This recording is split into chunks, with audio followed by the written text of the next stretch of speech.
You need to watch this if you crave chills down your spine. Welcome to Soul Studios. Here, true crime meets the unknown. Suspense lurks in every shadow, and supernatural forces whisper from the dark. We craft chilling, edge-of-your-seat short stories inspired by the eerie, the unexplained, and the most haunting mysteries. 3 new stories drop every week, each one darker than the last. Are you ready to step inside? Subscribe now before the next story finds you.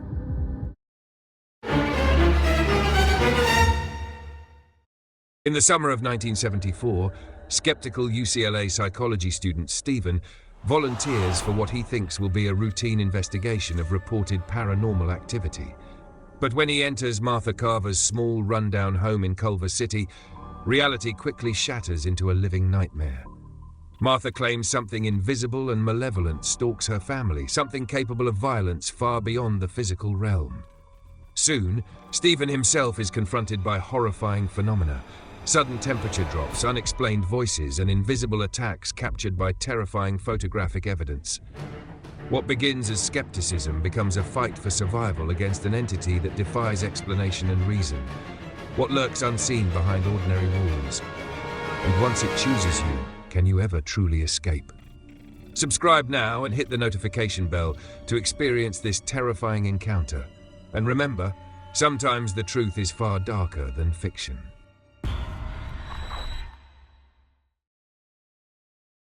The following narrative is based on true events. Names, specific details have been altered, and some fictional elements have been added for dramatic effect and entertainment. A flash of lightning floods the cramped bedroom with stark white light, revealing a terrified woman cowering in the corner. In that brief glare, her face is contorted in horror as she stares at an invisible assailant looming over her.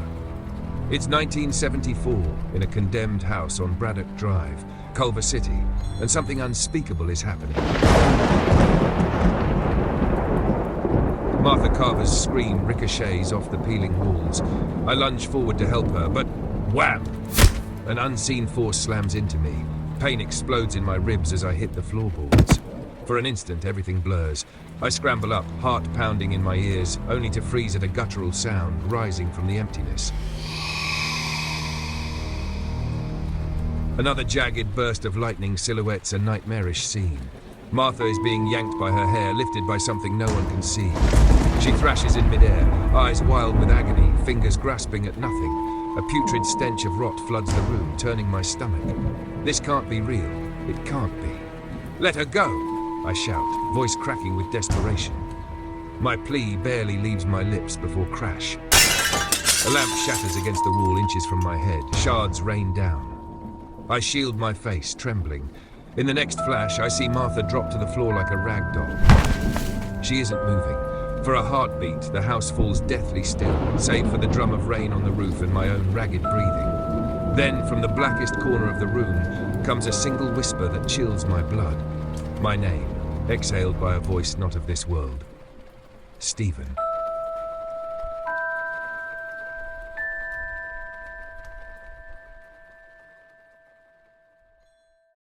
2 days earlier, on a warm late afternoon at UCLA, I was just a skeptical psychology student with no idea what nightmare awaited me.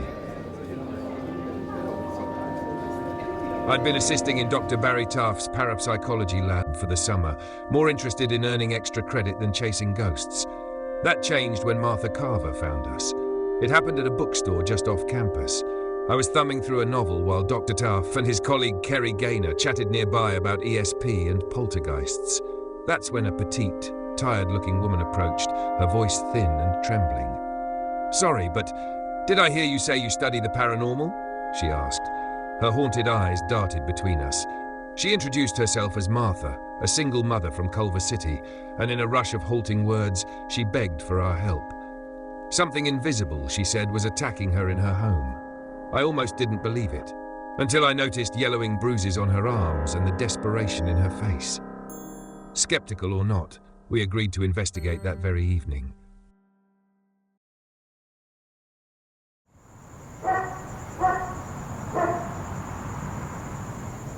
We arrived at dusk at the address she gave. A weather-beaten bungalow crouched behind a yard of tangled weeds.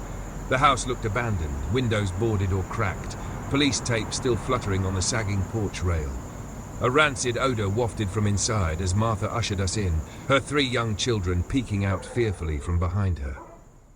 Inside, the air was oppressively stale. Water-stained walls buckled with mold. Every step on the warped floorboards came with a creak. While we unpacked our equipment in the living room's gloom, Martha confessed something that made my skin crawl. On her first day in this house, an elderly neighbor woman had knocked on the door to warn her. "This place is evil," the stranger had said, then vanished down the street. Martha never saw the woman again. She didn't know if that warning was a blessing or a curse, but she knew now that it was true. We sat around the kitchen table as daylight faded, going over details. Martha recounted the phenomena in a trembling voice.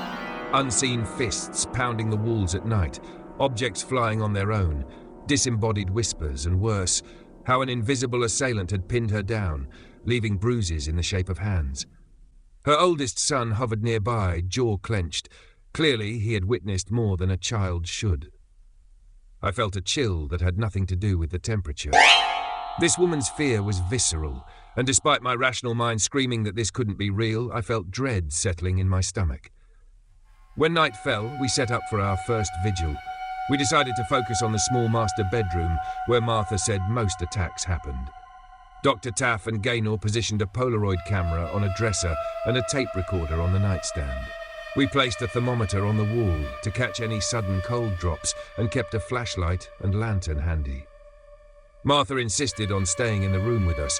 She refused to be cut out of whatever confrontation might come. I gave her a weak smile as we killed the lights. Around midnight, the 4 of us sat in darkness, listening to the house's silence. Only the faint buzz of the tape recorder and our breathing marked time. Minutes dragged on. I checked my watch by the flashlight's glow. Nearly 1 a.m. and nothing. My skepticism started to creep back. Maybe Martha's trauma was manifesting imaginations. Then, without warning, a deep chill swept over me. One moment the air was stuffy summer heat. The next it felt like an open freezer. I could see my breath puffing white in the faint light.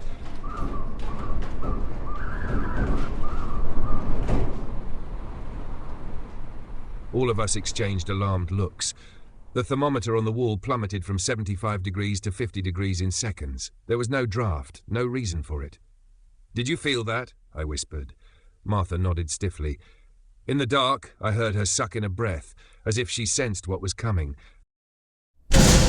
Erupted from the kitchen, shattering the stillness. We all jolted. "Stay here," Dr. Taff ordered in a harsh whisper. Kerry and I hurried down the short hall toward the kitchen, flashlight beams cutting through the dark. We found the kitchen light bulb blown out and a heavy cast-iron frying pan lying in the middle of the floor. I remembered seeing that pan hanging on the wall earlier. It was as if someone, or something, had ripped it from its hook and flung it with violent force. The cabinet doors above stood wide open, swaying slightly. My mouth went dry. There was no one else in this house but us. A chill ran deeper than any cold spot. We crept back to the bedroom, pan in hand, to show the others. I'll never forget the look on Martha's face when she saw it, a mix of vindication and renewed terror. She knew then that we believed her.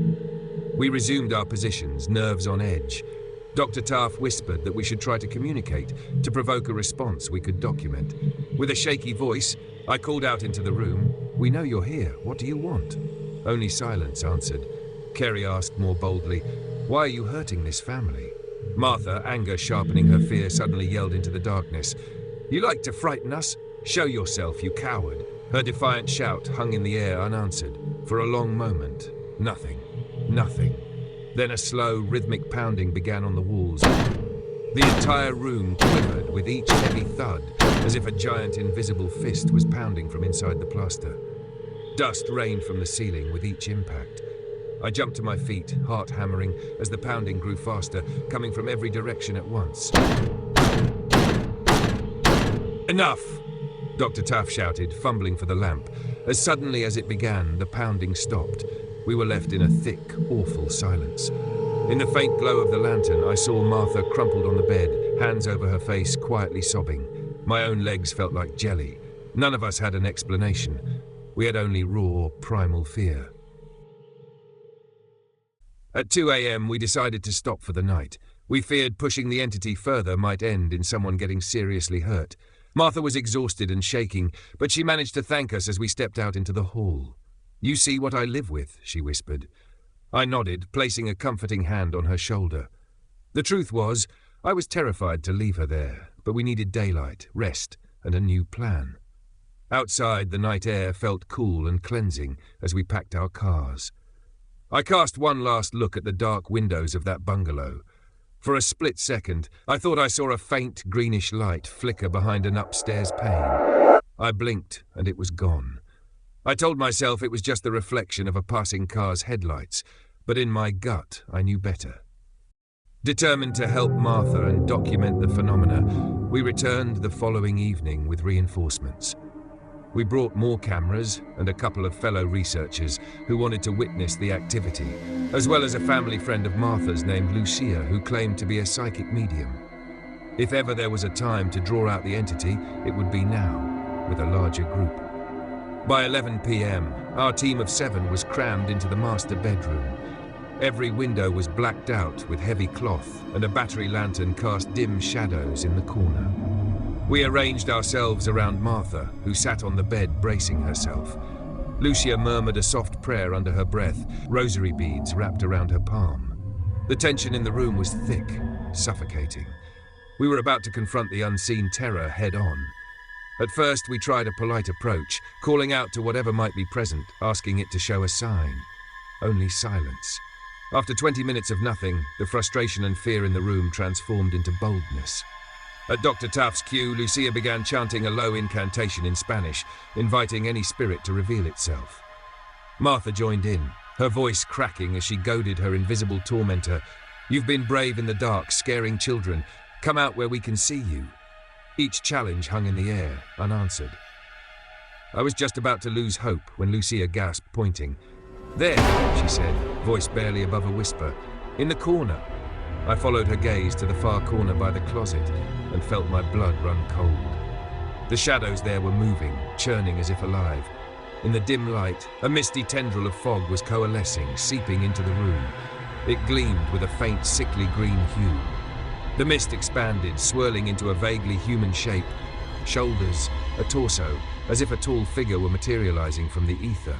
There were no facial features, just an impenetrable darkness within the neon green haze where a head might be. One of the researchers let out a whimper. I could hear someone else quietly reciting a Hail Mary. My own hands were shaking as I raised a Polaroid camera, heart thudding. Martha's breaths came in rapid gulps. I realized she was not looking at the apparition in shock like us. She was glaring at it in recognition. "It's him," she croaked, almost in a snarl. "The one who hurts me." At that, the amorphous head of the thing snapped in her direction. As unbelievable as it was, the entity seemed to focus on her. The temperature plunged once more, and an electric charge prickled through the air. I felt every hair on my arm stand up. Suddenly, the figure lunged forward from the corner, rushing at Martha. The mist moved with terrifying speed. "Get back!" I shouted, stumbling to intervene. A blinding flash erupted as Dr. Taft triggered the camera's flashbulb directly toward the entity. For a split second, the entire room was lit up, stark white. In that flash, I saw the mist-formed figure fully enveloping Martha, its nebulous arms wrapped around her like a predatory embrace, lifting her off the bed. When the light blinked out, chaos took hold. Martha was yanked high and slammed against the wall by invisible hands. She screamed in pain and terror. We all rushed toward her. Kerry tried to grab her waist, and I reached for her arm, but an unseen force flung us back like rag dolls. I hit the floor hard, skidding into a dresser. Through a haze of pain, I saw Martha being held a foot above the ground by nothing, her legs kicking. Bruises bloomed on her skin in the shape of fingerprints before our eyes. The room exploded into a frenzy of sound and motion, walls rattling under blows, objects hurling through the air, papers whipping in a vortex. I heard one of our team cry out in agony, another shouting prayers. A dark, crushing pressure descended on my chest as I staggered up. Martha's eyes met mine, wide and pleading, as she choked out, Help me. Summoning every ounce of courage, I lunged forward again and wrapped my arms around her, trying to pull her free from whatever was holding her. My skin burned with cold where the green mist clung to her. Suddenly, I was yanked backward as something grabbed me by the throat. My feet left the ground. An unseen vice tightened around my neck, squeezing the air out of me. I clawed at empty air, gurgling, vision dimming at the edges. Just when I felt I would black out, Lucia stepped forward, tears streaming down her face, and flung the contents of a small vial upward. Holy water asked through the air, glinting. "En el nombre de Dios, déjala," she screamed. "In the name of God, let her go." At the same time, Dr. Taff fired off another camera flash at the writhing mist. Between the searing burst of light and the scatter of holy water, the entity recoiled with a horrid hiss. All at once, the crushing grip on my neck released, and I dropped to the floor, gasping. Martha fell from the air into Kerry's arms, sobbing uncontrollably. The greenish mist creature writhed, its form loosening. In a matter of seconds, it lurched back from the center of the room and slithered up toward the ceiling, dissipating into the darkness from whence it came. And then it was gone.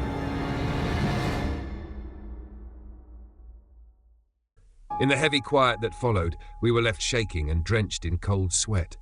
The terror in that room hung thick, an invisible residue. I coughed and tasted blood in my throat. Every fiber of my being trembled as I dragged myself upright. The others were in disarray. One researcher crumpled against a wall, weeping. Another stared into space, lips moving in silent prayer. Martha was conscious but limp, crumpled on the floor in Kerry's arms, her body marked with fresh bruises and scratches. I could barely comprehend that she was alive, that all of us were. Dr. Taff sat with his back to the bed, clutching the developed Polaroid photograph in a shaking hand. I got it," he whispered hoarsely. We huddled around the small snapshot in the lantern light. It showed the corner of the room and a smeared, arcing streak of bright light across it. The shape of a human figure wasn't clear, but Martha's own form was obscured by that glowing arc. It was tangible evidence of the intangible. We stared at that photo and then at each other, faces pale. No one needed to say it out loud. We had witnessed the impossible and survived. "Everyone out," Dr. Taff finally croaked. "Now." Half carrying Martha and half dragging our semi-conscious colleague, we fled that accursed house. Dawn was just breaking, the sky a tentative grey as we spilled onto the weed-choked front yard. Behind us, the house was deathly quiet, its windows blank and black. As I helped Martha into the van, the front door slowly drifting shut on its own. It almost sounded like a parting laugh. We didn't look back again. In the days that followed, Martha packed up whatever she could and left California with her children, seeking refuge far from Culver City. She would never return to that house. Dr. Taff and the rest of us compiled our notes, audio tapes, and that eerie photograph into a report. News of the entity case spread quietly through paranormal circles, met with both awe and skepticism. We knew what we saw, what we felt, but proving it to others was another matter entirely. Martha stayed in touch for a while. She moved from California to Texas, then to elsewhere, always trying to escape. But as she confided to me in one hushed phone call, it followed me. It's not the house, it's me. Even far away, she reported occasional inexplicable phenomena, lights flickering, whispered threats in the night, unseen hands tugging at her sheets. The entity, whatever it was, wasn't finished with her. Our team eventually disbanded. Some of us dove deeper into paranormal research. Others, like me, stepped away forever. I transferred to a different field of study, trying to forget the nightmares lurking in that little Culver City house. Outwardly, life went on. Inwardly, all of us remained a little haunted. I'm an old man now, and nearly 5 decades have passed. But I still wake some nights in a sweat, convinced I hear knock on my bedroom wall, or a hushed voice calling my name from a dark corner. I sleep with a light on, because I know the darkness is not empty. I know that some houses and some people attract an evil that defies reason and refuses to let go. Somewhere in the depths of my memories, that condemned house on Braddock Drive still stands in eternal night, a silent witness to unspeakable horrors. Those of us who survived carry a piece of its darkness within us, an unwelcome souvenir that time can't erase. We escaped with our lives, but we never truly escaped the entity's grasp. Every story has an end, but here, the mysteries never stop. Thank you for watching and being a part of this journey into the unknown. Your support keeps these stories alive, and there's plenty more waiting for you. We drop 3 new stories every week, so if you crave suspense, the unexplained, and the downright chilling, make sure you're subscribed and ready for what's next. Until then, keep your lights on, your doors locked, and remember, some stories stay with you long after they're told.